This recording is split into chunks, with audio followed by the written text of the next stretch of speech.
దేవుని పరిశుద్ధ లేఖన భాగములో నుండి ఒక చిన్న మాట చదువుకొని క్లుప్తంగా మనము ధ్యానించుకొని ముందున్న గంభీరమైన సంస్కారంలోనికి మనము వెళ్దాం. ప్రియులారా,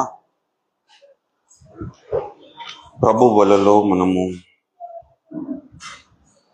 చేయి వేయడానికి ముందుగా మనల్ని మనము పరీక్షించుకోవడానికి చిన్న మాట చదువుకుందాం. అపోస్తులైన పౌలు భక్తుడు కొలస్సీయులకు రాసిన పత్రిక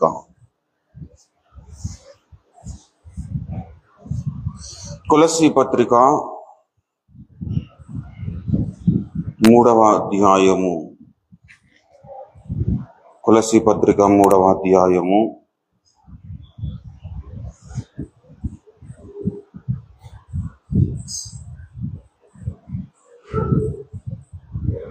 15-16 వచనాలు చదువుతున్నాను. దయచేసి చిత్తగించండి పిల్లరా. బైబిల్స్ ఉన్నవారు తీసి చూడండి. కొలస్సీ పత్రిక 3వ అధ్యాయము 15-16 వచనాలు. క్రీస్తు అనుగ్రహించు సమాధానము మీ హృదయములలో ఏలుచుండనీయుడి.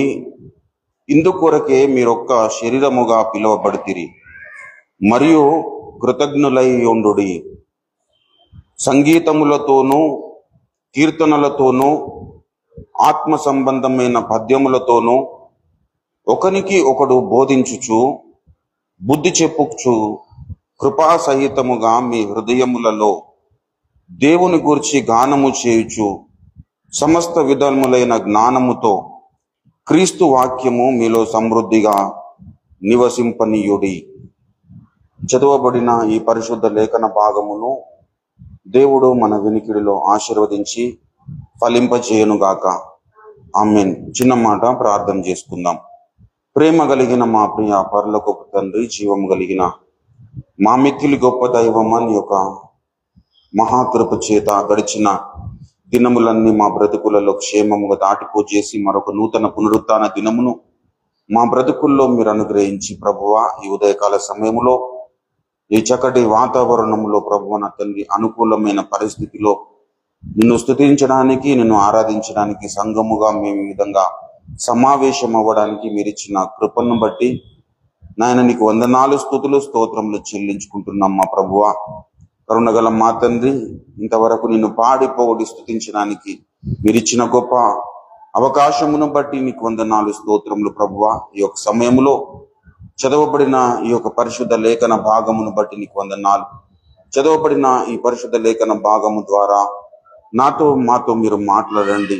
నిలబడిన నీ యొక్క దీన సేవకుడు కేవలము వట్టివాడే నిష్ప్రయోజకుడే. ఇక్కడ ఉంటున్న నీ బిడ్డలందరిలోకెల్లా మిక్కిలి చిన్నవాడు, అల్పుడు ప్రభువా, నీ దాసుని నీ యొక్క శిలువ రక్తముతో బాగుగా కడిగి పరిశుద్ధపరిచి పవిత్రీకరించి శుద్ధునిగా చేసి ప్రభువా, నీ దాసుని నోట నీ యొక్క మాటలుంచి నీ చేతి నీడలో కప్పుకొని నీ యొక్క పరిశుద్ధాత్మ అభిషేక తైలము చేత నీ దాసుని తలనంటి నీ యొక్క పరిశుద్ధాత్మ అభిషేకము చేత నీ దాసుని అభిషేకించుకొని నీ దాసుని ప్రభువా నా తండ్రి నీ నోటి బుర్రగా వాడుకోనండి. నీ దాసుని ద్వారా మాతో మీరు మాట్లాడండి. మీరు మౌనముగా ఉండే దేవుడవు కాదు నాయన, మీరు మాట్లాడే దేవుడవు గనుక నీకు వందనాలు. మీరు మాట్లాడుచుంటుండగా వినుబుద్ధి, వినగల చెవి, గ్రహించే మంచి మనసును, లోబడగలిగిన జీవితములను మా అందరికీ ప్రసాదించి నడిపించి మహిమనందుమని అలాగున చేయుచున్నందుకు నీకు స్తోత్రం చెల్లించుకుంటూ యేసు పరిశుద్ధ నామంలోనే స్తుతిస్తూ ప్రార్థిస్తూ అడిగి బ్రతిమిలాడి స్వతంత్రించుకుంటున్నాం మా పరమ తండ్రి. ఆమేన్, ఆమేన్. దేవునికి స్తోత్రం. హల్లెలూయా, హల్లెలూయా.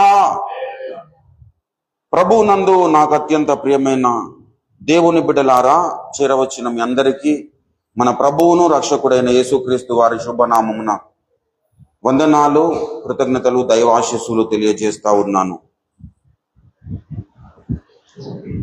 చదవబడిన ఈ పరిశుద్ధ లేఖన భాగములో ఒక విశేషమైన సంగతిని అపోస్తులైన పౌలు భక్తుడు మరి ఆనాడు కొలస్సీ సంఘానికి రాస్తూ పరిశుద్ధాత్మ దేవుడు ఇప్పుడు మనతో మాట్లాడుతున్నాడు.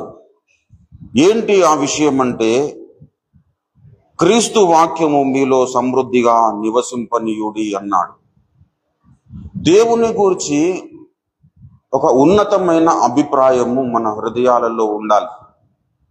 దేవుని యందు ప్రియులారా, రక్షణ పొందిన మనమందరము దేవుని ప్రజలము, దేవునికి సొత్తైన జనము, పరిశుద్ధ జనము, రాజులైన యాజక సమూహము అన్నాడు.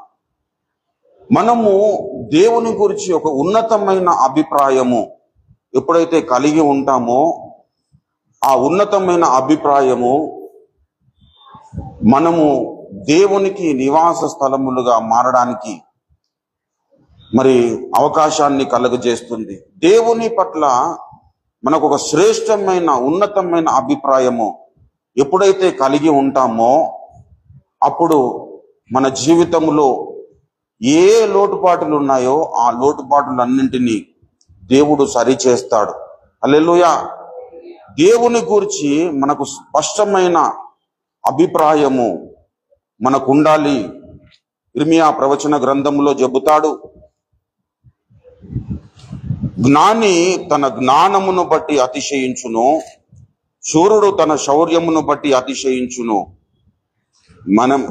మనము దేనిని బట్టి అతిశయింపవలెననగా, భూమి మీద కృపచూపుచు నీతి న్యాయములు జరిగించున్న యెహోవాను నేనే అని నన్ను పరిశీలనగా తెలుసుకొనుటను బట్టి అతిశయింపవలను. అట్టి వాటిలో నేను ఆనందించువాడనని యెహోవా సెలవిచ్చుచున్నాడన్నాడు. దయచేసి 9వ అధ్యాయము 23, 24 వచనాలలో చెబుతున్నాడు. యెహోవా ఇలాగూ సెలవిచ్చుచున్నాడు, జ్ఞాని తన జ్ఞానమును బట్టి, శూరుడు తన శౌర్యమును బట్టి అతిశయింపకూడదు. అంటే అతిశయిస్తారని అర్థం. జ్ఞాని ఏమనుకుంటాడో, తన నాకు జ్ఞానము బాగా ఉన్నదని చెప్పేసి వాడు అతిశయిస్తాడు. శూరుడు నాకు బలం బాగుందని చెప్పేసి అతిశయిస్తాడు. కానీ లేఖనం ఏం చెబుతున్నది? జ్ఞానమును బట్టి అతిశయింపకూడదు. మీ శౌర్యమును బట్టి అతిశయింపకూడదు. ఐశ్వర్యవంతుడు తన ఐశ్వర్యమును బట్టి కూడా అతిశయింపకూడదు. మరి ఎలా అతిశయించాలి అనగా, అతిశయించువాడు దేనిని బట్టి అతిశయింపవలెననగా అన్నాడు. అతిశయించడము దేనిని బట్టి అతిశయింపవలెను అనేదాన్ని దేవుడు వివరిస్తా ఉన్నాడు. ఏంటంటే, భూమి మీద కృప చూపుచు, హల్లెలూయా, భూమి మీద కృప చూపుచు నీతి న్యాయములు జరిగించుచున్న యెహోవాను నేనే అని గ్రహించి నన్ను పరిశీలనగా తెలుసుకొనుటను బట్టియే అతిశయింపవలెను. ఏమేం చెబుతున్నాడండి? భూమి మీద దేవుడు ఏం చూపుతున్నాడట? కృప చూపుచు, భూమి మీద కృప చూపుచు నీతి న్యాయములు జరిగించుచున్న యెహోవాను నేనే అని నన్ను గ్రహించాలి, నన్ను పరిశీలన చేసుకోవాలి. మీరు గ్రహించాలి. ఏం గ్రహించాలి అంటే, నీతి న్యాయములు జరిగించున్న వాడను నేనే అని గ్రహించాలి. హల్లెలూయా. దేవుడు ఏమేమై ఉన్నాడో అవన్నీ మనము స్పష్టముగా గ్రహించాలి. దేవుడు మొట్టమొదటిగా ఆయన మన విమోచకుడై ఉన్నాడు. హల్లెలూయా. ఆయన మన పాపముల నుండి మనల్ని విడిపించువాడై ఉన్నాడు, మన అపరాధముల నుండి విడిపించువాడై ఉన్నాడు. కొరింథీ పత్రికలో ఏం చెబుతాడు? అతిశయించువాడుని గురించి రాస్తూ ఆయన ఒక మాట చెబుతాడు. దయచేసి 1వ అధ్యాయం 31వ వచనము, 1 కొరింథీ పత్రిక. అతిశయించువాడు ప్రభువునందే అతిశయింపవలనని వ్రాయబడినది నెరవేరునట్లు. అంటే ఇర్మియా ప్రవచన గ్రంథము 9, 23, 24 ఎత్తిపట్టి పౌలను కోట్ చేస్తూ ఈ మాట రాస్తా ఉన్నాడు. ఏమని? అతిశయించువాడు ప్రభువునందే అతిశయింపవలనని వ్రాయబడినది నెరవేరునట్లు దేవుని మూలముగా ఆయన మనకు జ్ఞానమును, నీతియు, పరిశుద్ధతయు, విమోచనము నాయను. ఆయన ఏమేమై ఉన్నాడో చెబుతున్నాడు. ఆయన పట్ల మనకు సరి అయిన అభిప్రాయం ఎప్పుడైతే కలిగి ఉంటామో ప్రియులారా, ఆ అభిప్రాయము మనల్ని ఉన్నతమైన స్థితిలోనికి నడిపిస్తుంది. దేవుని పట్ల ఉన్నతమైన అభిప్రాయం మనకు ఉండాలి. ఆయన ఎటువంటి వాడు మనం ఎరిగి ఉండాలి. ఆయన ఎటువంటి వ్యక్తిత్వము కలిగిన వాడు మనం ఎరిగి ఉండాలి. ఆయన ఎలాంటి స్వభావము కలిగి ఉన్నవాడో మనము ఎరిగి ఉండాలి పిల్లలు. దేవుడు అంటే ఏంటో మనకు తెలియకపోతే మనము ఆయన స్వరూపంలోనికి మనము మార్చబడలేము. హల్లెలూయా. మొట్టమొదటిగా ఆయన పరిశుద్ధుడు కాబట్టి మనము ఎలా ఉండాలి? పరిశుద్ధంగా ఉండాలి. ఆయన జ్ఞానవంతుడు, మనము కూడా జ్ఞానవంతులముగా ఉండాలి. హల్లెలూయా. అందుకే ఎఫెసీ పత్రికలో ఏం చెబుతాడు? సమయము పోనీయక అజ్ఞానుల వలె కాక జ్ఞానుల వలె నడుచుకున్నట్లు మీరు జాగ్రత్త చూచుకోండి అన్నాడు. మొట్టమొదటిగా మనల్ని పిలిచిన పిలుపు ఎలాంటిది? ఈ లోకములో ఉంటున్న గొప్పవారిని దేవుడు ఏర్పరచుకోలేదు, అజ్ఞానులను ఏర్పాటు చేసుకున్నాడు, జ్ఞానవంతులను ఏర్పాటు చేసుకోలేదు. పిల్లరా, నిన్ను ఏర్పాటు చేసుకుంటున్నప్పుడు నువ్వు అజ్ఞానివే, కానీ దేవుని దగ్గరకు వచ్చిన తర్వాత ఆయన జ్ఞానమై ఉన్నట్లుగా నీవు జ్ఞానవంతుడివి కావాలి. నువ్వు నీతిమంతునివి కావాలి. అంతకుముందు నువ్వు నీతిమంతునివి కాదు. నీతిమంతుడు లేడు, ఒక్కడును లేడన్నాడు. కానీ దేవుని దగ్గరకు వచ్చిన తర్వాత నీవు నీతిమంతునిగా బ్రతకాలి. నీతిమంతునిగా బ్రతకాలంటే నీ స్వనీతి మీద ఆధారపడద్దు ప్రియులారా, దుర్నీతి మీద ఆధారపడద్దు. నువ్వు దేవుని నీతిని ధరించుకోవాలి. హల్లెలూయా. క్రీస్తులోనికి బాప్తిస్మము పొందిన మనమందరము క్రీస్తును ధరించుకొని ఉన్నాం. క్రీస్తును ధరించుకోవడం అనగా నీతిని ధరించుకోవడం, క్రీస్తును ధరించుకోవడం అనగా జ్ఞానమును ధరించుకోవడం, క్రీస్తును ధరించుకోవడం అనగా న్యాయమును ధరించుకోవడం, క్రీస్తును ధరించుకోవడం అనగా పరిశుద్ధతను ధరించుకోవడం, క్రీస్తును ధరించుకోవడం అనగా దీన మనస్సును ధరించుకోవడం. ఇలా అనేకమైన విషయాలు, ఏ అభిప్రాయము, ఏ స్వభావము దేవునికి ఉన్నదో అవన్నీ మనము కూడా ధరించుకోవాలి. అందుకే కొలసి పత్రికలో ఆ 3వ అధ్యాయము ప్రారంభిస్తూ పౌలన్న చెబుతున్నాడు, మీరు క్రీస్తుతో కూడా లేపబడిన వారైతే పైనున్న వాటిని వెతుకుడి. మీరు ఒకప్పుడు ఎలా ఉన్నారో అలా ఉండకూడదు. మీరు క్రీస్తుతో కూడా లేపబడిన వారు ప్రభునందు ప్రియులారా. కాబట్టి మీ స్వభావము, మీ ఆలోచనలు, మీ తలంపులు డిఫరెన్స్ లో ఉండాలి ప్రియులారా. లోకములో ఉన్నట్లుగా ఉండద్దు. దయచేసి అదే అధ్యాయం 10వ వచనం చూడండి, 9, 10. ఒకరితోనొకరు అబద్ధం ఆడకుడి, ఏలయనగా ప్రాచీన స్వభావమును దాని క్రియలతో కూడా మీరు పరిత్యజించి జ్ఞానము కలుగు నిమిత్తము దానిని సృజించిన వాని పోలిక చొప్పున నూతన పరచబడుచున్న నవీన స్వభావమును మీరు ధరించుకొని ఉన్నారు. కొలసి 3:10. నూతన పరచబడుచున్న నవీన స్వభావమును ధరించుకొని ఉన్నారు. నూతన పరచబడుచున్న నవీన స్వభావమును ఎవరైతే ధరించుకుంటారో వారే దేవుని పట్ల ఒక ఉన్నతమైన అభిప్రాయము కలిగి ఉంటారు. దేవుని పట్ల ఉన్నతమైన అభిప్రాయము మనల్ని ఉన్నతమైన శిఖరాలను ఎక్కడానికి మరి అవకాశం కలగజేస్తుంది పిల్లల. ఎఫెసీ పత్రికలో కూడా ఈ మాటను చెబుతాడు. ఎఫెసీ పత్రిక 4వ అధ్యాయము 22లో చూడండి. కావున మునుపటి ప్రవర్తన విషయమైతే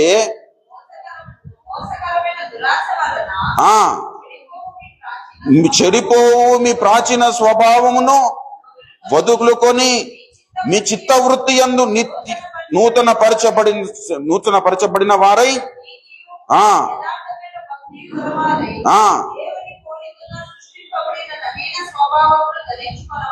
హల్లెలూయా. ఏమంటున్నాడండి? ఏమన్నాడు? దేవుణ్ణి పోలిన దేవుని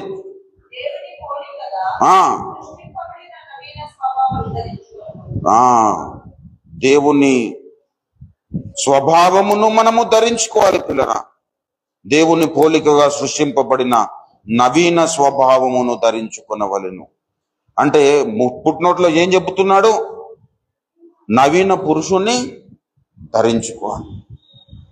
ప్రభునందు ప్రియులరా, మనము సంపూర్ణులము కావాలి, మనము అనునాంగులము కావాలి అంటే దేవుని పట్ల మనకు ఒక ఉన్నతమైన అభిప్రాయం ఉండాలి.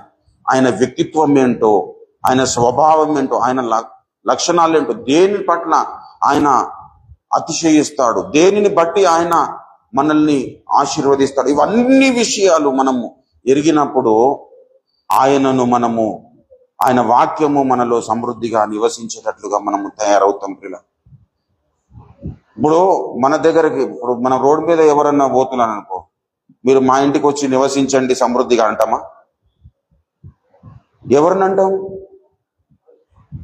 తెలిసిన వారిని అంటాం. వాళ్ళ స్వభావము మంచిగా ఉంటేనే అంటాం. ఏం కాదు, ఆడ సుచిత్ర సర్కిల్ దగ్గర నిలబడి మీరు వచ్చి మా ఇంటికాడ సమృద్ధిగా నివసించండి అని అనలేము. ఎందుకు అనలేమంటే ఎవరో మనకు తెలియదు కాబట్టి. మనము అలా అంటున్నాము అంటే వాళ్ళు ఏంటో మనం ఎరిగి ఉంటాం కాబట్టి, రండి బ్రదర్ మా ఇంటి దగ్గర బస చేయండి, భోజనానికి రండి అని మనం పిలుస్తాం. ప్రభునందు ప్రియులారా, అలానే దేవుని వాక్యము మనలో సమృద్ధిగా నివసింపనీయుడి అంటున్నాడు. అంటే దేవుని వాక్యము మనలో సమృద్ధిగా నివసింపనీయుడి అంటున్నాడంటే దేవుని వాక్యం ఏమనుకుంటుంది? మనలో సమృద్ధిగా నివసించాలని అనుకుంటుంది. హల్లెలూయా. దేవుని వాక్యమేమో మనలో సమృద్ధిగా నివసించాలని అనుకుంటుంది. మనం ఏం చేస్తామంటే సమృద్ధిగా నివసింపనీయం. ఎందుకు నివసింపనీయం అంటే దేవుని యొక్క స్వభావ లక్షణాలు మనలో ఉండని కారణాన్ని బట్టి. హల్లెలూయా. ఒక మంచి వ్యక్తిని మనము ఇంటికి ఏ విధంగానైతే ఇన్వైట్ చేస్తామో ప్రభునందు ప్రియులారా, అలానే మనలో ఉంటున్న మంచి స్వభావము దేవుని వాక్యమును నివసించేటట్లుగా చేస్తుంది ప్రియులారా. దేవుని వాక్యము నివసించాలి. దేవుని వాక్యము మనలో సమృద్ధిగా నివసించాలి. మొదటి యోహాను పత్రికలో దేవుని వాక్యము మనలో నివసింపాలి అంటే మనం ఏం చేయాలో చెబుతున్నాడు. మొదటి యోహాను పత్రిక 1వ అధ్యాయము దయచేసి 10వ వచనము చూడండి. మనము పాపము చేయలేదని చెప్పుకొనిన ఎడల ఆయనను అబద్ధికునిగా చేయువారం మగుదుము. చూడండి ప్రియులారా, మరియు ఆయన వాక్యము మనలో ఉండదు. దేవుని వాక్యము మనలో ఉండాలి. దేవుని వాక్యము మనలో ఉండాలి అంటే మనము అబద్ధం ఆడకూడదు ప్రియులారా. మనము పాపము చేయలేదని చెప్పుకొనకూడదు. చెప్పుకొనిన ఎడల మనము ఆయనను అబద్ధికునిగా చేసిన వారమవుతాం. అంటే చెప్పుకొనిన ఎడల పాపము చేయలేదని చెప్పుకుంటున్న వ్యక్తి ఏం చేశాడని అర్థము? పాపము చేశాడని. చేసిన వ్యక్తి ఏం ఒప్పుకుంటలేడు? పాపమును ఒప్పుకుంటలేదు. ఈ ఒప్పుకోనని కారణాన్ని బట్టి మనము దేవుణ్ణి అబద్ధికునిగా చేస్తున్నాం, మరియు ఆయన వాక్యము మనలో నివసింపలేదు. హల్లెలూయా. దేవుని వాక్యము మనలో నివసించాలి. దేవునికి మనము నివాస స్థలములుగా కావాలి. హల్లెలూయా. దేవుని వాక్యము మనలో నివాసము చేసినప్పుడు మనము దేవునికి నివాస స్థలములుగా మారతాం ప్రియులారా. హల్లెలూయా. అందుకే మీరు పేతురు రాసిన పత్రికలో చెబుతాడు కదా, మొదటి పేతురు పత్రిక దయచేసి మొదటి పేతురు పత్రిక 2వ అధ్యాయము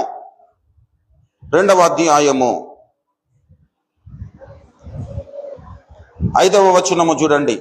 యేసుక్రీస్తు ద్వారా దేవునికి అనుకూలమగు ఆత్మ సంబంధమైన బలులు అర్పించుటకు పరిశుద్ధ యాజకులుగా ఉండునట్లు మీరును సజీవమైన రాళ్ల వల్లే ఉండి ఆత్మ సంబంధమైన మందిరములుగా మనము కట్టబడుచున్నాము.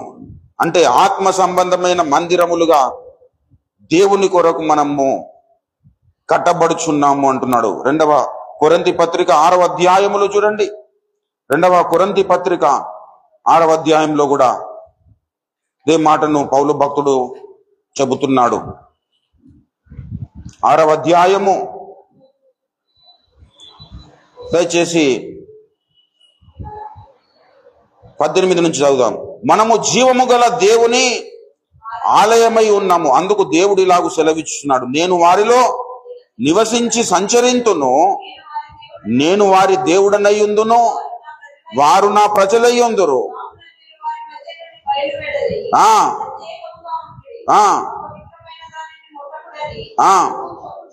మరియు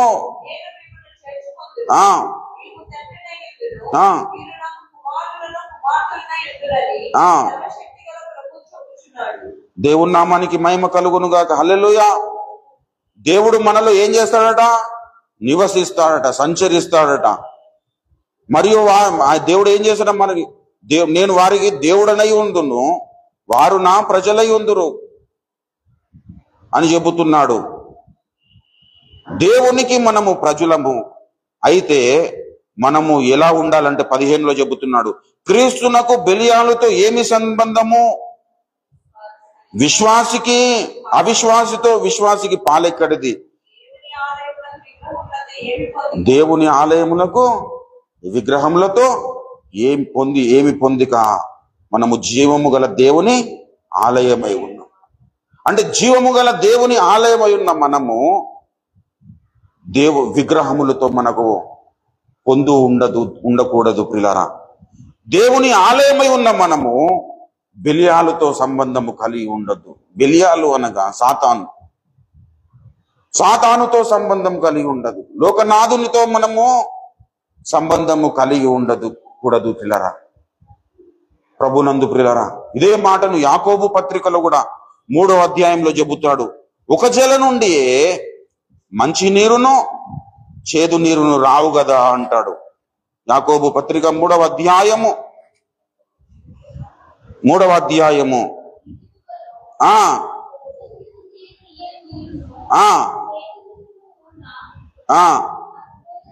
నా సహోదరులారా,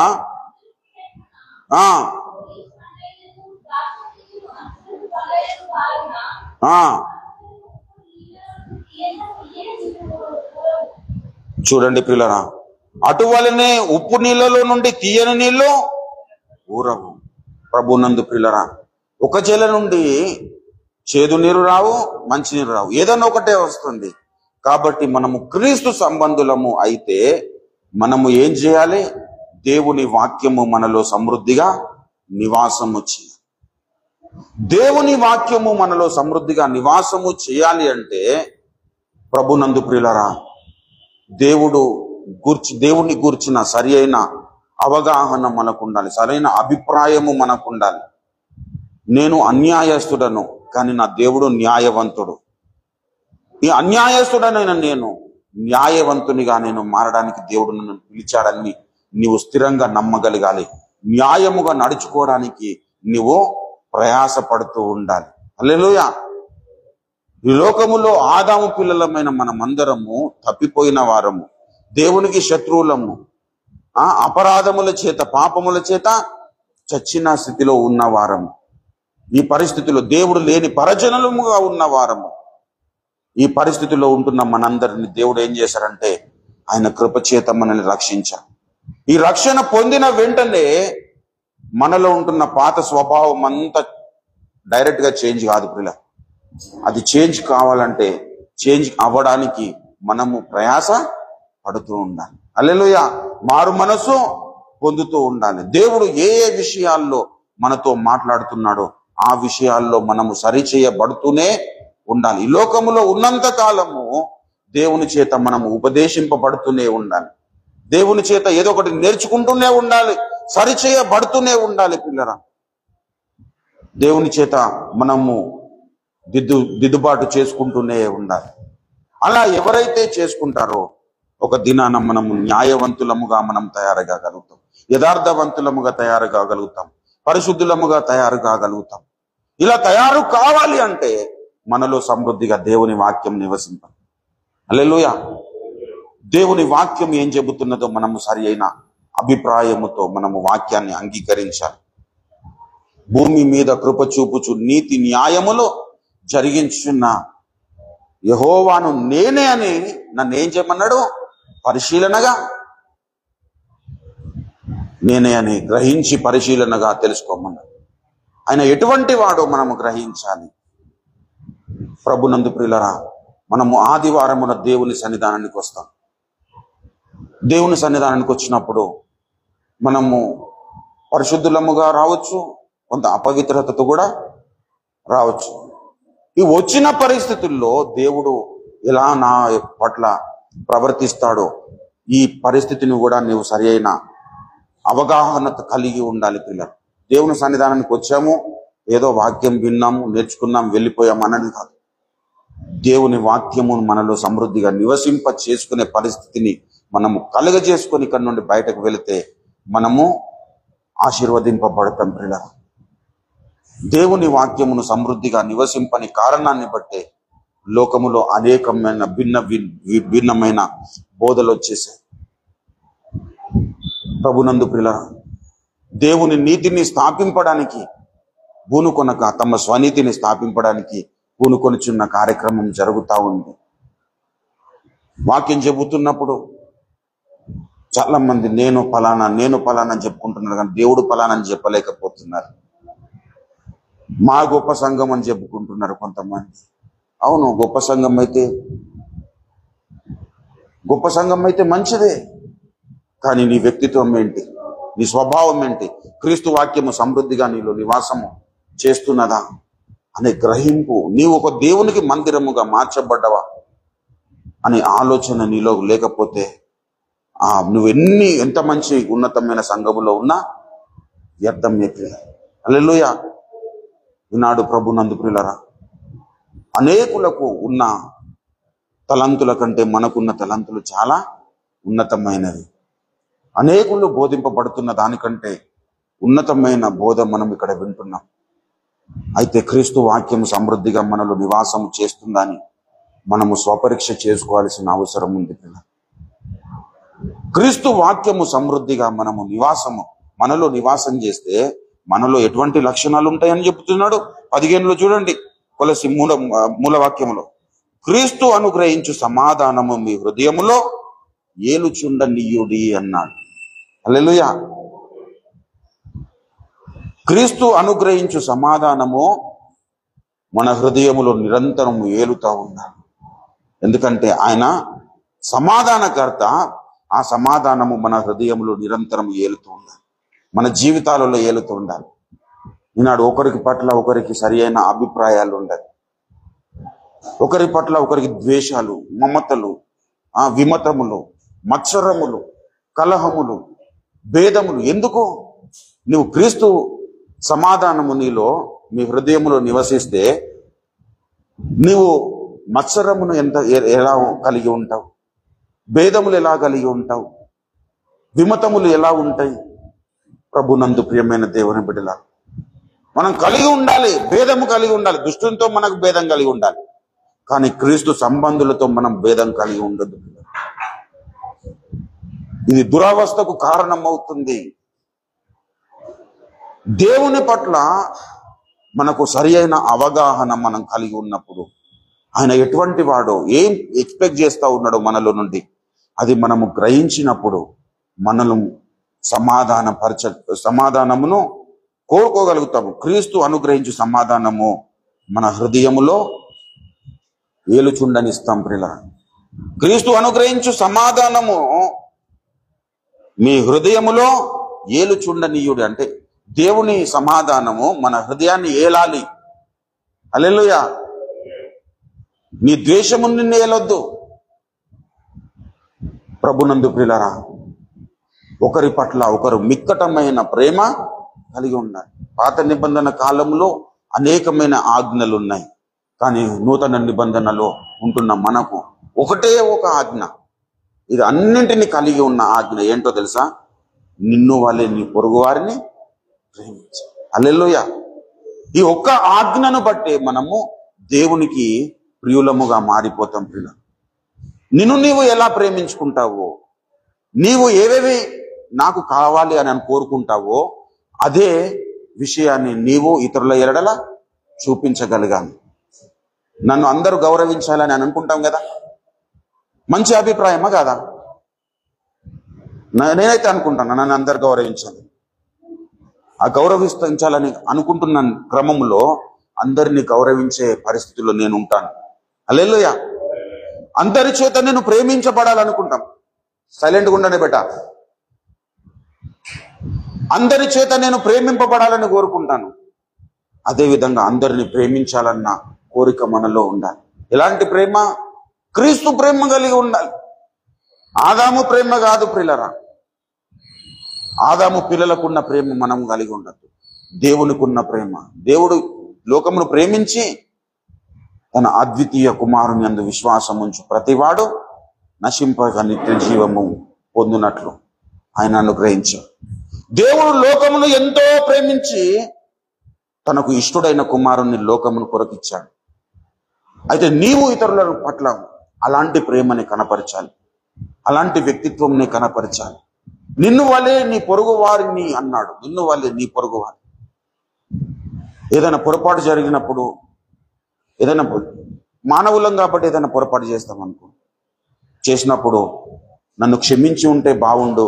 ఇప్పుడు తల్లిదండ్రులు పిల్లలు ఏదైనా పొరపాటు చేసినప్పుడు వాళ్ళు ఏం ఎక్స్పెక్ట్ చేస్తారు?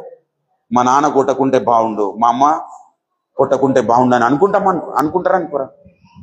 అనుకున్నప్పుడు తల్లిదండ్రులుగా క్షమించినప్పుడు వాళ్ళలో ఉండే ఆనందమే వేరు, పిల్లలలో ఉండే ఆనందం.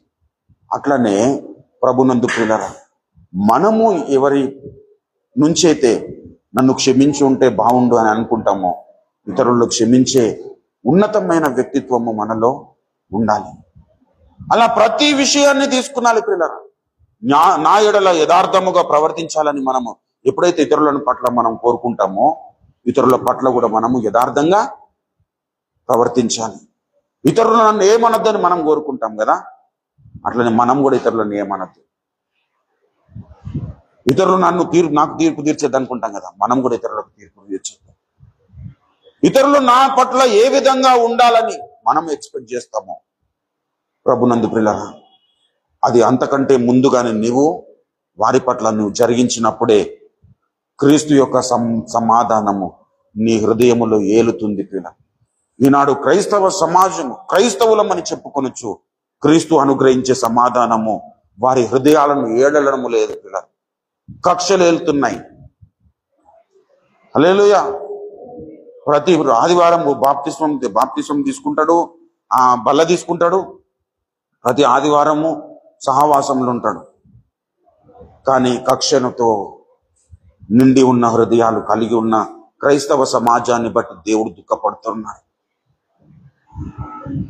ద్వేషములతో నింపబడిన క్రైస్తవ సమాజాన్ని చూసి దేవుడు దుఃఖపడుతున్నాడు. నువ్వు అనుకుంటావు నా ఈగో హట్ అయింది కాబట్టి నేను ఇలా ఉండడము నీకు క్షేమం అనిపిస్తుంది. కానీ లాస్ట్ వీక్ మనం రెండవ ఉపదేశంలో ఏం చెప్పుకున్నాం? దైవ భక్తి ఇప్పటి జీవ విషయములోనూ రాబో జీవ విషయములోనూ వాగ్దానముతో కూడినదైనందున అది అన్ని విషయములో ప్రయోజనకరమగును అన్న. దైవ భక్తి నీకు ఉంటే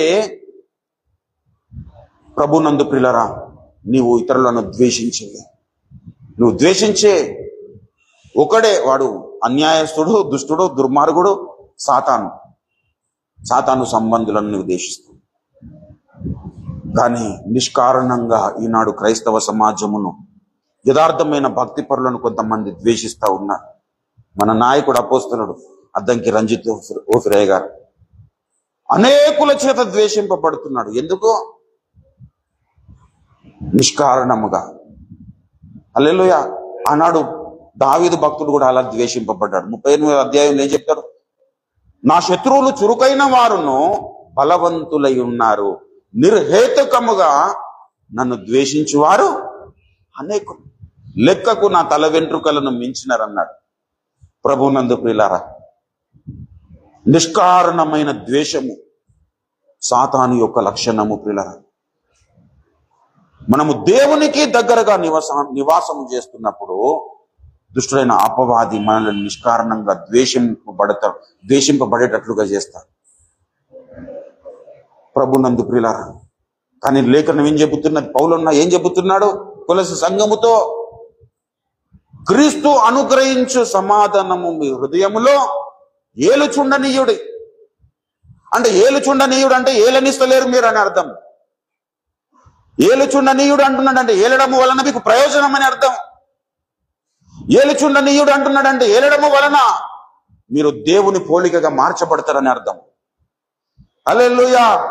ప్రభువునందు ప్రియులారా, ఈనాడు క్రైస్తవ సమాజాన్ని ద్వేషం ఏలుతుంది, కక్షలు ఏలుతున్నాయి, దేవుని సమాధానం ఏలట్లేదు. కానీ దేవుడు ఎక్స్పెక్ట్ చేస్తా ఉన్నాడు, నా ప్రియులారా, నేను అనుగ్రహించు సమాధానము మీ హృదయంలో ఏలాలి. నేను అనుగ్రహించే సమాధానము, నేను అనుగ్రహించే సమాధానం, లోకం అనుగ్రహించే సమాధానము కాదు. లోకము పై రూపానికి సమాధానము కనపరుస్తుంది, కానీ లోపల ద్వేషమును కనపరుస్తుంది. కానీ దేవుడిచ్చే సమాధానం మన హృదయములను ఏలినప్పుడు మన హృదయము దేవునికి అనుకూలమైన మందిరముగా మారిపోతుంది. దేవుని మందిరములుగా ఉండాలని దేవుడు మన కొరకు మన రక్తముగా అర్చాడు. తన రక్తం దేవుని మందిరములుగా మనము తీర్చబడాలని దేవుడు కోరుకుంటున్నాడు. కానీ ఇంకా సాతానుకు మందిరములుగా తయారైపోయి, అందుకే ఏమన్నాడు, క్రీస్తునకు బెలియాలుతో ఏమి సంబంధము? హల్లెలూయా. అంటే రక్షణ పొందిన వారితో మాట్లాడుతున్నాడా, రక్షణ పొందని వారితో మాట్లాడుతున్నాడు? క్రీస్తునకు బెలియాలుతో ఏమి సంబంధం అని ఎవరిని క్వశ్చన్ చేస్తున్నాడు? రక్షణ పొందిన వారితో క్వశ్చన్ చేస్తున్నాడు. ఇప్పుడు బయట పోయినకి అన్యుల దగ్గరకు పోయేసి క్రీస్తునకు బెలియాలతో ఏ సంబంధం అంటే, అరే నీకు సంబంధం లేదురా భయ్, నా ఇష్టం అంటాడు. కానీ రక్షింపబడిన మనం మన ఇష్టానుసారంగా బ్రతకడానికి కాదు, నీ స్వబుద్ధిని ఏమాత్రం ఆదరించి రక్షణ పొందిన వెంటనే నీలో కలగవలసిన అతి శ్రేష్టమైన మార్పు ఏంటంటే, నేను స్వబుద్ధి విషయంలో సిలువ వేయబడ్డాను, నేను మరణించాను. నాకు ఉన్నది అంట దేవుణ్ణి నీత్యానుసారంగా నడుచుకోవడమే. హల్లెలూయా. నీ ప్రవర్తన అంతటి మీద దేవుని అధికారంను ఒప్పుకొని జీవించడమే రక్షణ జీవితము. మనముగా జీవించే జీవితము రక్షణ జీవితము కాదు పిల్లరా. దేవుణ్ణి కలిగి మనము దేవుణ్ణి అనుసరిస్తూ జీవించే జీవితమే రక్షణ జీవితం. హల్లెలూయా. కాబట్టి ఏమన్నాడు, ఇంకా కిందికి చూసినట్లయితే 3:15 కొలసి పత్రిక 3:15లో, క్రీస్తు అనుగ్రహించు సమాధానము మీ హృదయములో ఏలుచుండనీయుడే, ఇందుకొరకే మీరొక్క శరీరముగా పిలువబడితిరి. మనం పిలువబడిన పిలుపునకు గల కారణం చెబుతున్నాడు. ఇందుకొరకే అన్నాడు అంటే, క్రీస్తు అనుగ్రహించు సమాధానము మన హృదయములో ఏలుచుండడానికే మనము పిలువబడిన వారము. ఇంకా చూడండి, ఇందుకొరకే మీరు పిలువబడితిరి అని చెబుతూ, మరియు కృతజ్ఞులై ఉండుడి, సంగీతములతోనూ కీర్తనలతోనూ ఆత్మ సంబంధమైన పద్యములతోనూ ఒకరినొకడు బోధించుచు బుద్ధి చెప్పుచు కృపా సహితముగా మీ హృదయములలో దేవుని గురించి గానము చేయుచు సమస్త విధములైన జ్ఞానముతో క్రీస్తు వాక్యము మీలో సమృద్ధిగా నివసింపనీయుడి అన్నాడు. ప్రభునందు ప్రియులారా, క్రీస్తు వాక్యము మనలో సమృద్ధిగా నివాసము చేయాలి. అంటే దేవుడు మనలో సమృద్ధిగా నివాసం చేయాలి అంటే దేవునికి కలిగిన మనసు మనలో కలిగి ఉండాలి. ఇప్పుడు మనము ఎవరింటికన్నా పోదాం అనుకున్నాం అనుకో, వారి స్వభావం మంచిగా ఉండదు, వారి ఆలోచనలు సరిగ్గా ఉండవు, వారు యథార్థంగా నడుచుకోరు, అపవిత్రమైన కార్యాలు చేస్తారు, పాపాలు చేస్తారు. మనం మడికి పోయి నివాసం చేయాలని అనుకుంటామా? దేవుడు మనలో నివాసం దేవుని వాక్యము మనలో నివాసం చేయాలని అనగా దేవుడే నివాసం చేయడం. ఎందుకంటే ఆది యందు వాక్యం ఉండెను, వాక్యము దేవుని యొద్ద ఉండెను, వాక్యమే దేవుడై ఉండెను. క్రీస్తు వాక్యము మనలో సమృద్ధిగా నివాసం చేయాలంటే దేవుడు మనలో సమృద్ధిగా నివాసం చేయాలి. సమృద్ధిగా నివాసము చేయుడని ఎందుకు చెబుతున్నాడంటే, సమృద్ధిగా నివాసము చేయకుండా మన అభిప్రాయాలు, మన ఆలోచనలు దేవుణ్ణి అడ్డగిస్తూ ఉంటాయి. ఎటువంటి అభిప్రాయము కలిగి ఉండాలంటే, యోబు అంటాడు కదా 23వ అధ్యాయంలో, దేవుని నోటి మాటలు నా స్వాభిప్రాయము కంటే ఎక్కువగా ఎంచితినన్నాడు. అంటే దేవుని అభిప్రాయమును మన అభిప్రాయము కంటే ఉన్నతమైనది కనుక మన అభిప్రాయాన్ని పక్కన పెట్టేసి దేవుని అభిప్రాయాలను మనం ఎప్పుడైతే గౌరవిస్తామో, దేవుని అభిప్రాయాల ప్రకారంగా మనం ఎప్పుడైతే ఈ లోకములో నివాసం చేస్తుంటామో, అప్పుడు దేవుడు కూడా అంటాడు, అరే నా ఆలోచన ప్రకారంగా నువ్వు నడుచుకుంటున్నావు కదా, నాకు ఇష్టనిగా నువ్వు బ్రతుకుతున్నావు కదా, నేను నీ దగ్గర వచ్చి నివాసం చేస్తానంట. ఆయనకు అనుకూలంగా మనము ఎప్పుడైతే మారుతామో ఆయన నివాసం చేస్తాడు. ఆయనకు ప్రతికూలంగా ఉన్నప్పుడు ఆయన మన దగ్గర నివాసము చేయలేడు. ప్రభునందు ప్రియులారా, ముంగమూరు దేవదాసయ్య గారు మరి ఆయన ప్రసంగం చేస్తున్నప్పుడు 3 కుర్చీలు వేసి ఉంచుతారు అక్కడ. ఎందుకు 3 కుర్చీలు ఎందుకు వేస్తున్నారంటే, అంటే దేవుడు ఇక్కడ వచ్చి కూర్చుంటాడని. అంటే నీకు తెలుసా అని కొంతమంది ఏలన చేశారు. దేవుని సేవకుడు ఎప్పుడైనా ఒక మాట మాట్లాడుతున్నాడంటే దాన్ని దేవుని ఆధీనములోనే మాట్లాడతాడు. ఆ మాట్లాడిన మాటను కూడా దేవుని లేఖనానికి అనుకూలంగానే మాట్లాడతాడు. అయితే చాలా మంది హేళన చేసి చాలా రోజుల తర్వాత ఒక ఆయన ఇక లోపల ఉన్నదంతా బయటకు ఒక టైం వస్తుంది కదా, వచ్చినప్పుడు ఒక ఆయన అడిగిండట, 3 చైర్లు ఎందుకు వేస్తారయ్య గారు ఇక్కడ అంటే, తండ్రి కుమార పరిశుద్ధాత్మ దేవుళ్ళు ఇక్కడికి వస్తారు, వాళ్ళు కూర్చుంటారని 3 చైర్లు వేస్తాం. అయితే అవునా అట్లనా, నిజంగా వస్తారంటే, ఎందుకు రాడా బాబు అన్నాడట. అబ్రహాం ఇంటికి దేవుడు వచ్చాడు కదా, మరి ఇక్కడికి ఎందుకు రాడు అని అన్నప్పుడు మనకి ఇంకా సమాధానం లేదు. అంటే దేవుని పట్ల మనకు ఒక అభిప్రాయం ఉండాలి. ఏంటి, నేను ఆయనకు ఒక మందిరముగా మార్చబడాలన్న కోరిక నాలో ఉండి నేను ప్రయాసపడితే ఆయన నాలో నివాసము చేస్తాడని మనం నమ్మాలి. నమ్మి ఆ ప్రకారంగా ముందుకు సాగుతున్నప్పుడు మన జీవితాన్ని ఒక మందిరముగా దేవుడు మార్చుకుంటాడు. మనకు ఒక ఆయన నివాస స్థలము, ఆయనకు ఒక నివాస స్థలముగా మనము కూడా మారాలి. హల్లెలూయా. అందుకే 143వ అధ్యాయము, దయచేసి కీర్తనల గ్రంథము 143వ అధ్యాయములో మరి దావీదన్న ఈ మాట చెబుతున్నాడు. దయచేసి చూడండి, 143వ అధ్యాయము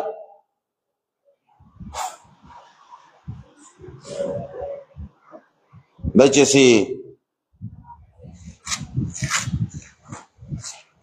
నీ చిత్తానుసారముగా ప్రవర్తించుటకు నాకు నేర్పు. 10వ వచనం చూడండి. నీ చిత్తానుసారముగా ప్రవర్తించుటకు నాకు నేర్పుము. దేవుని చిత్తానుసారముగా మనం ఎప్పుడైతే ప్రవర్తిస్తామో, 91వ అధ్యాయంలోనికి రండి దయచేసి. 91వ కీర్తన 9వ వచనములో, యెహోవా నీవే నా ఆశ్రయము అని, నీవు మహోన్నతుడైన దేవుని నీకు నివాస స్థలముగా చేసుకొని ఉన్నావు. హల్లెలూయా. దేవుణ్ణి మనము నివాస స్థలముగా చేసుకునాలి. దేవుణ్ణి మనము నివాస స్థలముగా చేసుకున్నప్పుడు మనము సరి అయిన ప్రవర్తనను మనము ప్రవర్తించగలుగుతాము. అప్పుడు మనమే ఒక దేవునికి మందిరములుగా మారిపోతాము. ఇప్పుడు చదవండి కొరింథీ పత్రికలో, దయచేసి కొరింథీ పత్రిక 6వ అధ్యాయము 18వ వచనము, మనము జీవము గల దేవుని ఆలయమై ఉన్నాము, అందుకు దేవుడు ఇలాగూ సెలవిచ్చుచున్నాడు, నేను వారిలో నివసించి సంచరింతును, నేను వారి దేవుడనై ఉందు, వారు నా ప్రజలై ఉందురు, ప్రత్యేకముగా ఉండుడి. హల్లెలూయా. అంటే లోకమునకు వేరే మీరు ప్రత్యేకముగా ఉండుడి అంటున్నారు. నీవే నా దేవుడవు, నీ చిత్తానుసారముగా ప్రవర్తించడానికి నాకు నేర్పమన్న దావీదు భక్తుడు తనకొక మందిరముగా మారిపోయాడు.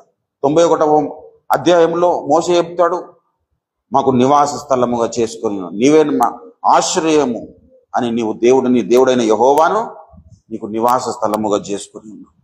అంటే దేవుణ్ణి నివాస స్థలముగా మనం చేసుకునాలి. దేవుడు మనల్ని నివాస స్థలముగా చేసుకున్నప్పుడు క్రీస్తు వాక్యము మనలో సమృద్ధిగా నివసిస్తుంది. ప్రియుల, ఏం పర్వాలేదులే అనుకొని మనము బ్రతికితే మనము దేవుని మందిరములుగా ఏ రోజు మార్చబడలేం. ప్రియుల, మనము పాపము చేయలేదని చెప్పుకొనిన ఎడల మనము దేవుణ్ణి అబద్ధికునిగా చేయువారమగుదుము, మరియు క్రీస్తు వాక్యము మనలో నివాసము చేయదు. హల్లెలూయా. అంటే మనం ఏం చేయాలి? మనం ఏమై ఉన్నామో ఆ దేవుని ముందట ఒప్పుకోవాలి. దేవుడు ఏమై ఉన్నాడో కూడా మనం ఎరిగి ఉండిన పరిస్థితి మనం కనపరచాలి.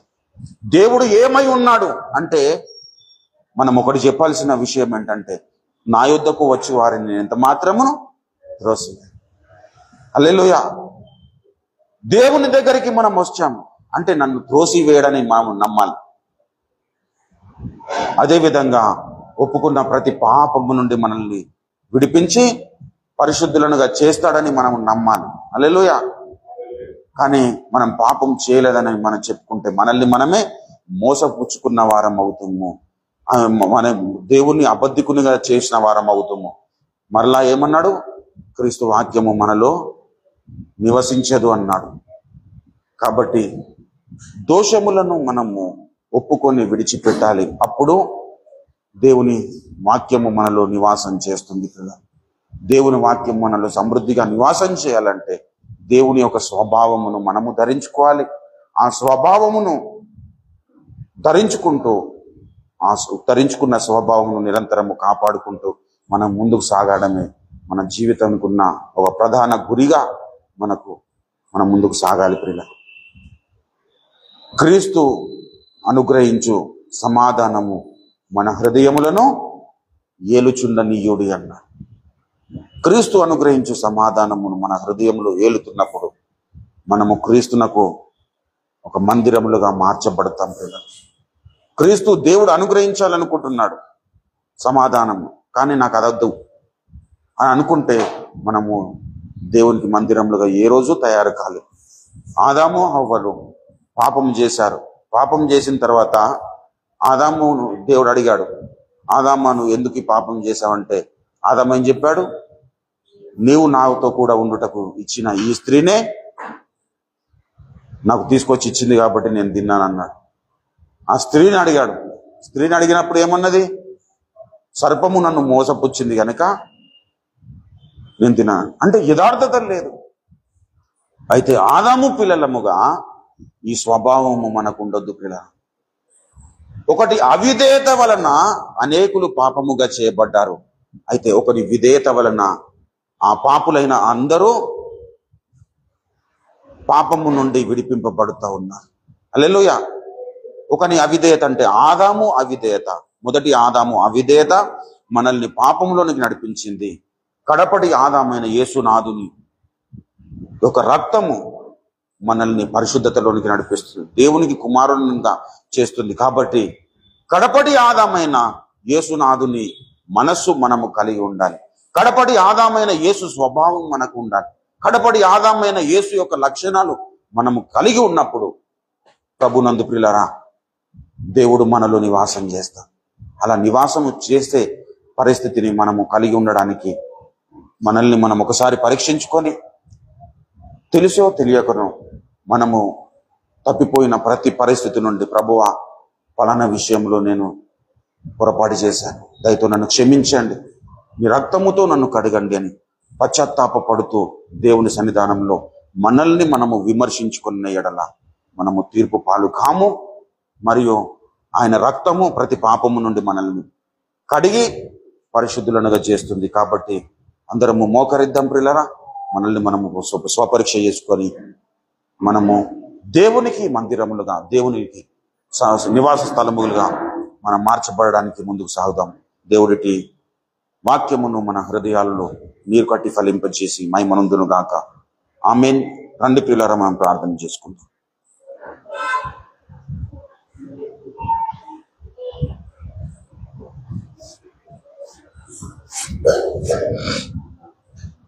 మనల్ని మనం ఒకసారి స్వపరీక్ష చేసుకుందాం పిల్లలు.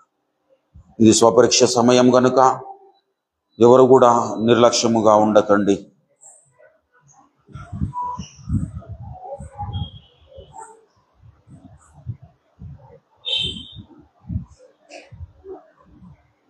క్రీస్తు వాక్యము సమృద్ధిగా నీలో నివాసము చేసే విధంగా నీవున్నావా? నీ మాటల విషయములో, నీ ప్రవర్తన విషయంలో, నీ ఆలోచనల విషయంలో, నీ తలంపుల విషయంలో నీ నడవడి విషయములో, నీ స్వభావము విషయములో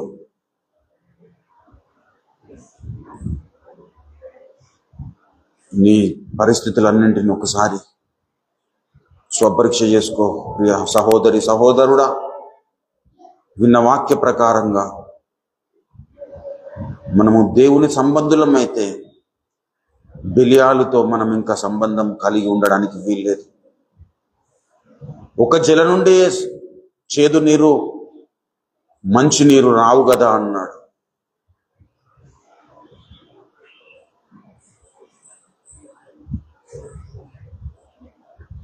జీవజలపు ఊట యొద్దకు వచ్చిన మనము ఇంకా చేదు జలము దగ్గర మనము జీవించడానికి వీల్లేదు. ప్రియ, నడిచి వచ్చిన యాత్రను ఒకసారి జ్ఞాపకం చేసుకుంటాం. మన తలంపులు ఎలా ఉన్నాయి, మన ఆలోచనలు ఎలా ఉన్నాయి, మన నడవడి ఎలా ఉంది. ఒక అన్యాయస్తుని మన ఇంటికి మనము ఇన్వైట్ చేయలేము. అన్యాయముగా నీవు బ్రతికితే నీలో వాక్యం ఎలా నివాసం చేస్తుంది? ఒక అపవిత్రుని మన నివాసానికి మనం ఇన్వైట్ చేయము. నీవు అపవిత్రునిగా బ్రతికితే దేవుని వాక్యం సమృద్ధిగా నీలో ఎలా నివాసం చేస్తుంది? అపవిత్రురాలుగా బ్రతికితే దేవుని వాక్యం నీలో సమృద్ధిగా ఎలా నివాసం చేస్తుంది?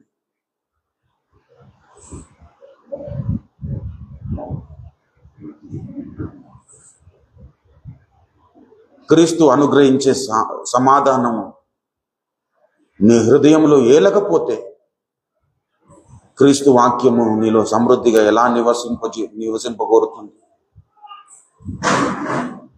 ఆయన నివసించాలని ఇష్టపడుతున్నాడు.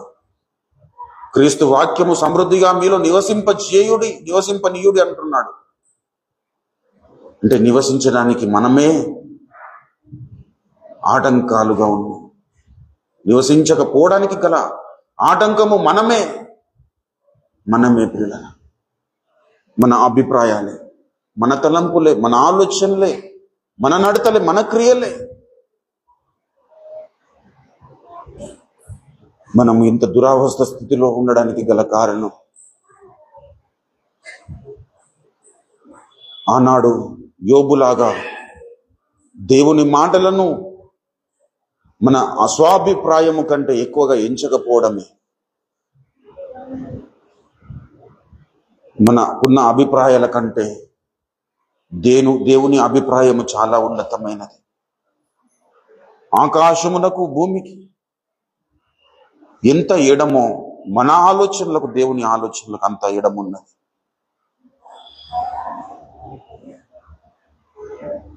మనల్ని మనము స్వపరీక్ష చేసుకుందాం ప్రియులారా. మనల్ని మనము